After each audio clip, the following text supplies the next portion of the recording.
32 নম্বরের বাড়ি ভেঙে দিয়েছে, বুলডোজার দিয়ে গুড়িয়ে দিয়েছে। খুব ভালো হয়েছে, রাগ মিটেছে। এই রাগ, এই ঘৃণা কোনোদিন মিটবে? আচ্ছা, ইউনূস সরকার কি জানে এই বাড়ি ভাঙা কর্মসূচি কয়দিন চলবে? আরেক দেশে বসে শেখ হাসিনা ভার্চুয়ালি একটা বক্তৃতা দেবেন।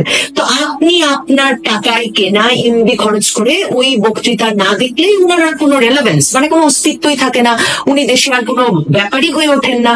কিন্তু কি অদ্ভুত ব্যাপার, আমি দেখি শেখ হাসিনার বক্তৃতা একসঙ্গে 2.5 লাখ বোকা বাঙালি বসে দেখছে। তো আমি শেখ হাসিনার বক্তৃতা শুনি নাই, আমি গেলাম 32 নম্বরের বাড়ি ভাঙা দেখতে, এবং গিয়ে দেখি একদল লোক ওই ভাঙা বাড়িতেই, ভাঙা দরজা জানালা এগুলোতে লাঠি দিচ্ছে, উন্মত্তের মতো বাড়ির বিভিন্ন অংশে গিয়ে লাঠি দিয়ে বাড়ি দিচ্ছে, এবং ধর্মীয় অধর্মীয় নানা রকম স্লোগান দিচ্ছে। তরুণের খুবই রাগ, মানে তরুণেরও খুবই রাগ তখন। তো সেখান থেকে লাইভ করছেন যে সাংবাদিক, সেই সাংবাদিক বললেন যে বৈষম্য বিরোধী ছাত্র আন্দোলনের নেতা হাসনাত আব্দুল্লাহ, তিনি আজকে স্ট্যাটাস দিয়ে দিয়েছেন ফেসবুকে যে আজ বাংলাদেশ থেকে, মানে কাল রাতের কথা বলছি, যে ফ্যাসিবাদের সকল চিহ্ন নাকি মুছে যাবে। যাক বাবা, আমি তখন নিশ্চিত বললাম যে তার মানে এটার বিপ্লবের অংশ। তো আমি বললাম বিপ্লব দীর্ঘজীবী হোক বলে, আমার কিছু কাজ টাজ ছিল, আমি সেসব কাজ টাজ করা শুরু করলাম। কিন্তু দেখলাম যে 5ই আগস্ট একদম সাজানো গোছানো একটা বাড়ি যখন প্রথম ভাঙা শুরু করলো, তখন যতটা সিনেমাটিক লাগছিল, কাল অন্ধকার ভাঙা বাড়ির মধ্যে ঢুকেই একদল লোক অকারণে বাড়ি দিচ্ছে, ভাঙছে, লাথি মারছে, সেটা দেখলাম যে অতটা সিনেমাটিক লাগছে না। তো আমি ভাবলাম যে কিছু লাইট লাগালে ভালো হতো, কারণ লাইট লাগালে চেহারাগুলো চেনা যেত যে কে এই বীর বিপ্লবীরা যারা আমাদের পক্ষে ফ্যাসিবাদের চিহ্ন মুছে দিতে গেছে। এবং তারপর ধরেন এর আরেকটা দিকও আছে, যে 3জন মন্ত্রী হয়েছে আর হাসনাত সার্জিস, এই 5 জন ছাড়া আমরা বিপ্লবের বীর যারা, তাদের কাউকে আসলে এখন আর চিনে উঠতে পারলাম না, মানে তারা কতগুলো অপরিচিত মুখে থেকে গেলেন। কাজে আমার খুব ইচ্ছা হচ্ছিল যে কিছু লাইট লাগিয়ে যদি ওনারা ভাঙতেন, তখন লাইভে গেলে তখন দেখে আরো আরাম পাওয়া যেত। আর ভাঙা বাড়িতে মানে লাঠালাঠি সেগুলো অত ভালো লাগছিল না দেখতে। তো আমার কিছু কাজও ছিল, আমি রাখলাম, আমি আপাতত ঠিক করলাম যে আর দেখবো না, আমি কাজে বের হলাম। বের হয়ে কয়েক ঘন্টা পরে ফিরলাম, ফিরে আমার মনে হলো দেখি তো এখন কি হচ্ছে, কদ্দূর ভাঙাভাঙি হলো, কি নিউজ হয়েছে। দেখতে গিয়ে দেখি এবার আগুন লাগিয়ে দিয়েছে, আলো আর আলো।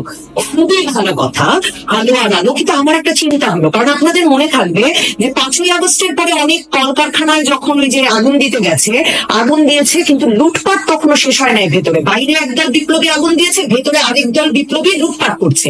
তো তখন কিছু বিপ্লবী ভিতরে মারা গেছেন। তো আমার ভীষণ চিন্তা হলো এই তরুণদের জন্য, যে এরা যদি এখন ভিতরে মারা যেয়ে থাকেন, কিন্তু ভাগ্যিস, মানে এটা তো ভাঙা বাড়ি, কারখানার মেশিনও নাই, লোহালঙ্করও নাই, আবার পাঙ্গাস মাছ, জামদানি শাড়ি কিচ্ছু নাই এই বাড়ির ভিতরে। কাজে এবার দেখা গেল যে কেউ আহত হলেন না, আগুন যখন জ্বলছে তখন সবাই বাইরে। তো আমি হাফ ছেড়ে বাঁচলাম। আমার তখন আবার অন্য চিন্তা মাথায় আসলো, আমার মাথায় আসলো যে আগুন দিয়ে কি এই ইটের বাড়ি, মানে এটা তো শক্তপোক্ত বাড়ি, কিনের বাড়ি বা ছনের বাড়ি তো না, মানে এই বাড়ি কি আসলে শুধু আগুন দিয়ে ভেঙে ফেলা যাবে কিনা, মানে এর জন্য তো আরো বড় মেশিন দরকার। তো আমি তারপরে ভাত খেতে বসলাম এই চিন্তা করতে করতে, এবং ভাত খেলাম। ভাত খেয়ে উঠে ইউটিউবে একটা নাটক দেখলাম, বাংলা নাটক। তো ওই নাটকটা দেখলাম, নাটক দেখা শেষ করলাম। শেষ করে আমি ভাবলাম যে দেখি কি হলো, আগুনে কি কদ্দূর পড়লো, কিরকম ছবি আসলো। তো দেখতে ঢুকেছি, ঢুকে দেখি এবার বুলডোজার এসেছে। তো খুবই ভালো কথা। এবং এর মধ্যে খবরের কাগজে পড়লাম যে সেনাবাহিনী এসেছিল, কিন্তু তারা তরুণ সমাজের সামনে দাঁড়াতেই পারে নাই। হ্যাঁ, তো আমরা তো এইরকম দুর্দমনীয় পিছু না হটা তরুণ সমাজই চেয়েছিলাম। কাজে আমি অনলাইনে ঢুকে যখন দেখলাম বুলডোজার চলে এসেছে, আমি বললাম সাব্বাস বাঙালি, সরি বললাম সাব্বাস বাংলাদেশি। নিশ্চয়ই এরপরে দেশে বিনিয়োগের বন্যা বয়ে যাবে, এরপরে নিশ্চয়ই শান্তি সুখের বন্যা বইবে, চাকরির পর চাকরি, আর বৈষম্যহীনতার পর বৈষম্যহীনতা আসবে। 71% বিনিয়োগ তো কমে গেছে, আপনারা বোধহয় জানেন। বিদেশি বিনিয়োগ, দেশি বিনিয়োগ নাই, মানে কে দোকানপাটি চালাতে পারছে না, মানুষ কে ব্যবসা বাণিজ্য করবে ওই দেশে। তো এই অবস্থায় দেশের কাজ করতে করতে ছাত্র তরুণরা তো শিক্ষা প্রতিষ্ঠানেও ফিরতে পারছে না। কাজে প্লিজ ভেঙে দিন, গুড়িয়ে দিন, পুড়িয়ে দিন। আর নতুন নেতাদের যে একটা নতুন ট্রেন্ড শুরু হয়েছে, ওই যে কথায় কথায় বলেন প্রয়োজনে শহীদ হয়ে যাব, শাহাদা বরণ করতে হবে আপনাদের, আমার আসলে এই কথাটা ভালো লাগে না। এই কথাটা শুনলে আমার একটু ভয় ভয় লাগে, কারণ তরুণদের কিন্তু এখনো অনেক কাজ বাকি, কত কিছু ভাঙতে হবে, কত মানুষকে পিটিয়ে মারতে হবে। দেখেন এই বাড়িটাই কালকে সেই সন্ধ্যা থেকে শুরু হয়েছে ভাঙা কার্যক্রম। হ্যাঁ, মানে সকাল গড়িয়ে দুপুর হয়ে যাচ্ছে, ভাঙা শেষ হচ্ছে না। লাঠি দিয়ে ভাঙা হলো, আগুন দেওয়া হলো, 5ই আগস্টে কিছু ভেঙে রাখা হয়েছে, তারপরে বুলডোজার আনা হলো, তারপরেও মানে এত ঘন্টা লেগে যাচ্ছে। কাজে তরুণদের কিন্তু অনেক কাজ বাকি। দেখবেন যে মানে কে কি লিখলো, কে কোথায় গান গাইলো, কে কোথায় নাটক করলো, কে কোথায় ফুটবল খেললো, কোন শিশু কি বই পড়লো, মহিলারা কি পোশাক পড়লো, এই প্রত্যেকটা বিষয় আসলে দেখে রাখার কাজ কিন্তু তরুণ সমাজে, এবং তরুণদের কিন্তু এই দায়িত্ব নিতে হবে। এবং আমি নিশ্চিত যে কোনো না কোনো ক্রাইটেরিয়ায়, কোনো না কোনো সূচকে বাংলাদেশের সব মানুষকে শাস্তির আওতায় আনা যাবে, এবং তাদেরকে হয় পিটিয়ে শাস্তি দিতে হবে, না হলে তাদের বাসভবন ভাঙতে হবে, গুড়িয়ে দিতে হবে, পুড়িয়ে দিতে হবে, আগুন দিতে হবে, ধ্বংস করে দিতে হবে। এই কাজ বাকি রেখে আসলে শাহাদা বরণ, শহীদ হওয়া চলবে না, অকাতরে প্রাণ দিলে চলবে না। আর আমার মতো যারা আপনাদেরকে সাবাসী না দিয়ে পারছি না, এই তরুণ দলকে, বিপ্লবী তরুণদের সাবাসী যারা দিতেই চাই, কারণ এই যে 15, 16, 20 ঘন্টা ধরে একটা বাড়ির পিছিয়ে আপনারা লেগে আছেন, বাড়িটা ভেঙেই যাচ্ছেন, এমনকি দেশে দেশে যে শান্তি রক্ষায় যায় আমাদের সেনাবাহিনী, তারা পর্যন্ত আপনাদের সামনে গিয়ে পিছু হটে এসেছে, আপনাদের মনের রাগ প্রশমনে কোনো সহায়তা করতে পারে নাই। দেখেন, এখন আমি তখন ভাবি যে রানা প্লাজা দেখে যে বিদেশিরা অর্ডার বন্ধ করে দিয়েছিল আমাদের গার্মেন্টসে, এবার কি তারা অর্ডার দিতে থাকবে গার্মেন্টস গুলোয়, নাকি আসলে ওই যে গত কয়েক মাস ধরে শ্রীলঙ্কা, ভারত, পাকিস্তানে নাকি আমাদের অর্ডার চলে যাচ্ছে, হয়তো আমাদের কিছু অর্ডার চলে যাবে। এই বাড়ি ভাঙা দেখে লোকে কি মানে ডলারের পর ডলার, পাউন্ডের পর পাউন্ড নিয়ে আমাদের দেশে আসবে সহায়তা দিতে কিংবা বিনিয়োগ করতে? আপনাকে আমাকে গণতন্ত্রের বিরাট ঝান্ডাধারী বলে স্বীকৃতি দেবে তো পৃথিবীর মানুষ?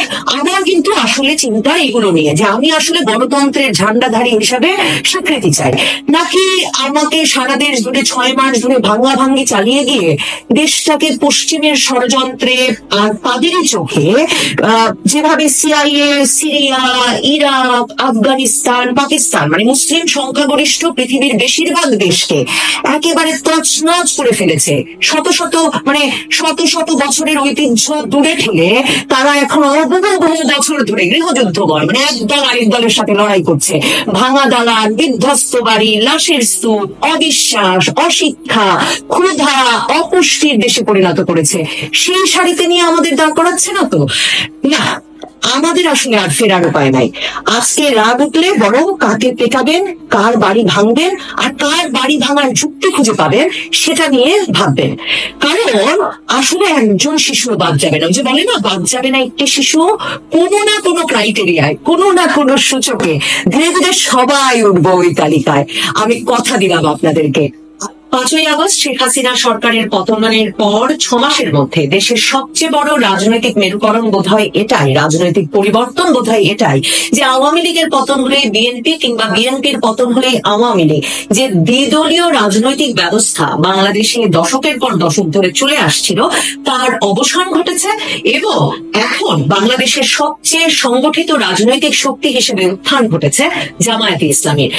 বাংলাদেশের স্বাধীনতার পর 1971 সালের পর এটাই জামায়াতে ইসলামীর জন্য সবচেয়ে সুসময় এবং সবচেয়ে সংগঠিত সময় বলে মনে হচ্ছে। এবং মনে রাখতে হবে, 15 বছর ধরে রাজনৈতিক হামলা মামলা, একরকম প্রকাশ্য রাজনীতি নিষিদ্ধের মধ্যে ব্যাপক নির্যাতনে এই দলটি রাজনৈতিক কর্মকাণ্ড পরিচালনা করবার পর 5ই আগস্ট শেখ হাসিনা সরকারের পতন এবং সেনাপ্রধান শেখ হাসিনাকে ভারত পাঠিয়ে দেওয়ার পরেই বঙ্গভবনে রাজনৈতিক দলগুলোকে যখন সরকার গঠনের নিয়ে আলোচনায় ডাকলেন, তখন জামায়াতে ইসলামীর নাম ঘোষণা করলেন জাতির সামনে।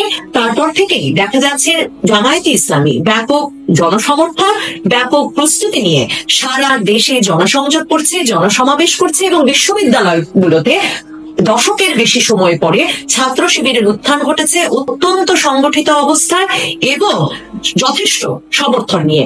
এবং এই অবস্থায় দেখা যাচ্ছে জামায়াতে ইসলামী স্থানীয় নির্বাচন এবং বিশ্ববিদ্যালয়গুলোতে ছাত্র সংসদ নির্বাচনে আগ্রহী, ঠিক যেমন ভাবে আগ্রহী এই সরকার জাতীয় নির্বাচনকে পিছিয়ে দিতে। কারণ ইউনূস সরকার এরই মধ্যে বৈষম্য বিরোধী ছাত্র আন্দোলনের ব্যানারে রাজনৈতিক দল গঠনের প্রস্তুতি এবং রাজনৈতিক দল গঠনে সমর্থন দিচ্ছে।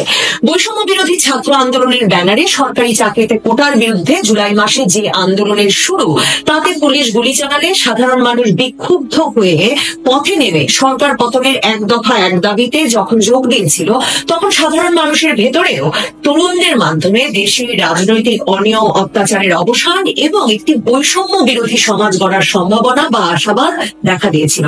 তবে গত 6 মাসে এই ছাত্ররা কেউ ক্লাসে ফিরে না গিয়ে মববাজি করে দেশের মানুষের মধ্যে ভয়ের আবহ তৈরি করেছেন এবং সরকারের প্রত্যক্ষ সহযোগিতায় তারা সারা দেশে দল গড়ছেন। তাদের দল গড়ার জন্য সময় দিতে অন্তর্বর্তীকালীন সরকার সংস্কার বলে নির্বাচনে দেরি করছেন, এই সন্দেহ এখন বিএনপি সহ অনেক রাজনৈতিক ব্যক্তি এবং বিশ্লেষকদের।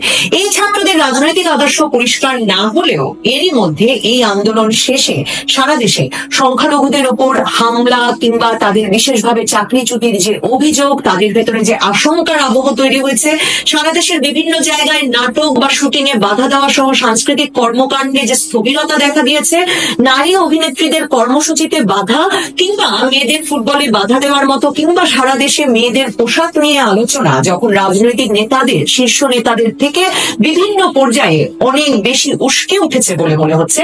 এবং ডক্টর মোহাম্মদ ইউনূস যে মাহফুজ আলমকে, যেই ছাত্রকে এই ছাত্রদের আন্দোলনের মাস্টার মাইন্ড হিসেবে ঘোষণা করেছেন, তিনি যখন সংবিধান পরিবর্তনে বা ঘোষণাপত্রে এটা নিশ্চিতভাবে সংস্কারের অংশ হিসেবে রাখতে চাইছেন, যে বিতর্ক বাংলাদেশের সেকুলার রাজনীতি এবং ধর্মভিত্তিক রাজনীতির প্রধান ভিত্তি হিসেবে গত কয়েক দশক ধরে চলেছে, বাঙালি না বাংলাদেশি এবং ধর্মনিরপেক্ষতা সংবিধানে থাকবে কি থাকবে না, এই বিতর্কগুলো উস্কে ওঠার পর ছাত্ররা তাদের রাজনৈতিক আদর্শ পরিষ্কার না করলেও দেশে একটি গোষ্ঠী যে কট্টরপন্থী চর্চাকে উস্কে দিয়েছে বা লিপ্ত হয়েছে বা সেই চর্চাকে সমর্থন জানাতে চাইছে, তেমন একটি আবহ নিশ্চিতভাবে 5ই আগস্টের পর তৈরি হয়েছে।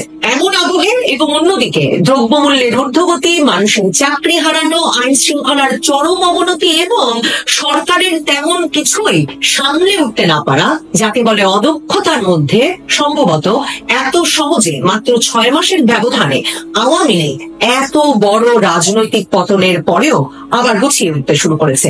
দেশে কোথাও কখনো আর আওয়ামী লীগ নেতাকর্মীদের দাঁড়াতে দেওয়া হবে না, বর্তমান অন্তর্বর্তীকালীন সরকারের এমন ঘোষণা, যদিও তারা আওয়ামী লীগ নিষিদ্ধের পথে যায়নি। অন্যদিকে যেখানেই কেউ আওয়ামী লীগের প্রচারণা চালাবে তাকেই গ্রেফতার করা হবে এমন ঘোষণা, পুলিশি ধরপাকড়, সারা দেশে এখনো বিয়ে বাড়ি থেকে আওয়ামী লীগ করার অপরাধে মেয়ের বাবাকে ধরে নিয়ে যাওয়া কিংবা বিশ্ববিদ্যালয়ে পরীক্ষা দিতে বসা ছাত্রলীগ করার দায়ে ছাত্রকে বহিষ্কার অব্যাহত থাকলেও শত শত মামলায় হাজার হাজার আওয়ামী লীগ নেতাকর্মীকে গ্রেফতার, সমর্থকদের গ্রেফতার, হয়রানি, বিনা জামিনে এবং অনেক ক্ষেত্রে বিনা আইনজীবী দিয়ে আটকে রাখা হলেও দলের নেতাকর্মীরা বের হতে শুরু করেছেন। শেখ হাসিনা নিজে এর মধ্যে অনলাইনে আওয়ামী লীগের বিভিন্ন অনুষ্ঠান